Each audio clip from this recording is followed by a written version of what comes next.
Здравейте, ютубъри! Това е втори епизод на Don't Starve. В миналия епизод направих една грешка, защото ви показах как да оцелеете с легло. Но вие няма как да имате легло, когато почнете играта, защото не сте го отключили. Така че сега ще ви покажа как да оцелеете все едно от първия ден, без легло. Да, отново виждате, че не ми са пара злато, защото...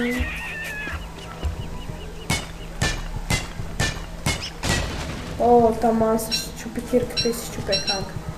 Така, значи основното нещо е да намерим пръчка за брадва. Ето ви показва какво е.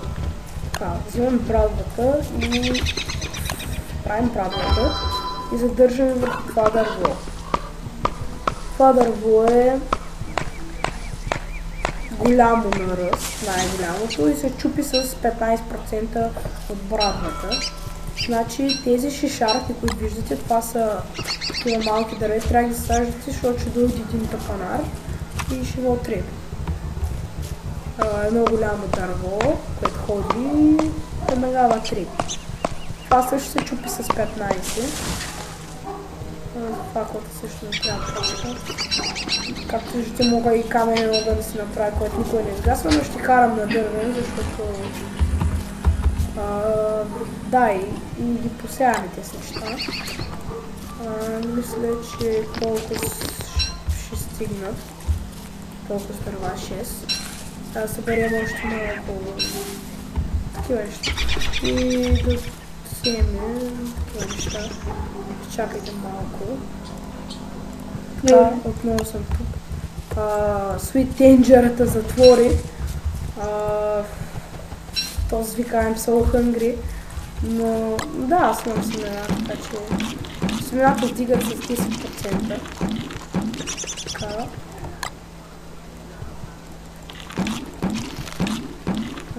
Имам 196% вече. Семената се получава след като птицата си тръгне.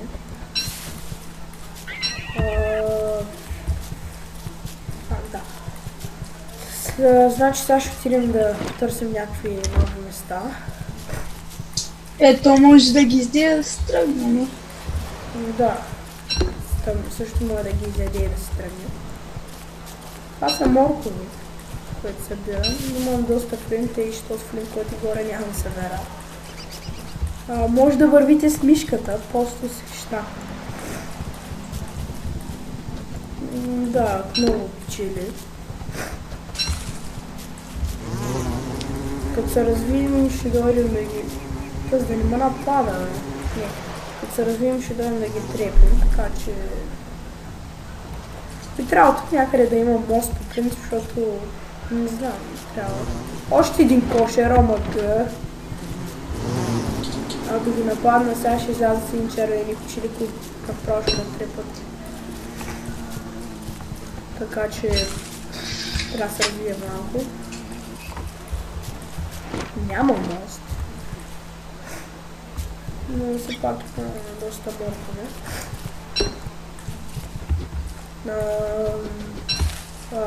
Този епизод ще е малко по-дълъг, защото ще ви покажа цялата нощ.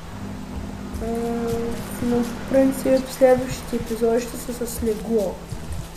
Нали, ще се прави легло. Той сега мога да легне да спа, обаче трябва да ви покажа.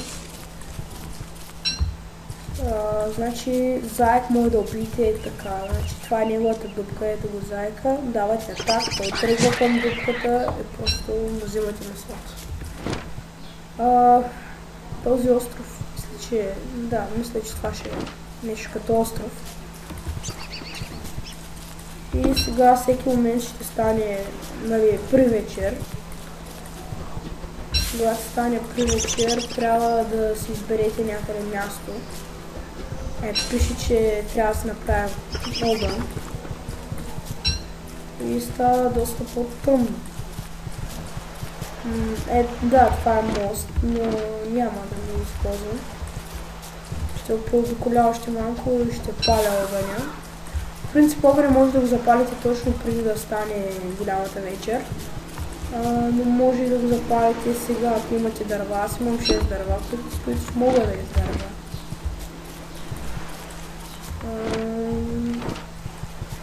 Да, и ние ще запаля и такова огъня някъде тук. Натискате върху дървения или камен огън. Не забравяйте, че дървения се маха, пък каменният остава за винаги. Не да гори за винаги. Омага, запалях гората малко, но все пак ще е по-светло. И сега става голямата нощ, всичко става черно и бяло, освен нали огъня. И така обикалят паяци. Огъня го предпазва от паяците. Те се страхуват с него. И така може да си правите пожари между другото. Това няма да стане пожар. Значи може да си готвите семена, които нали дават съответно повече храна. Може да си готвите моркови, боровинки, които стават много смешни боровинки. Семената също като се сготвят стават смешни. Абсолютно всяка храна може да се готвите, месото също. Защото става на гъба, не знам защо. Поне на мен ми прилича на гъба. И при 156 храна има 168. Дига с 12. Когато е изпечена, когато не е изпечена с 10. Няма голяма разлика, но все пак е нещо.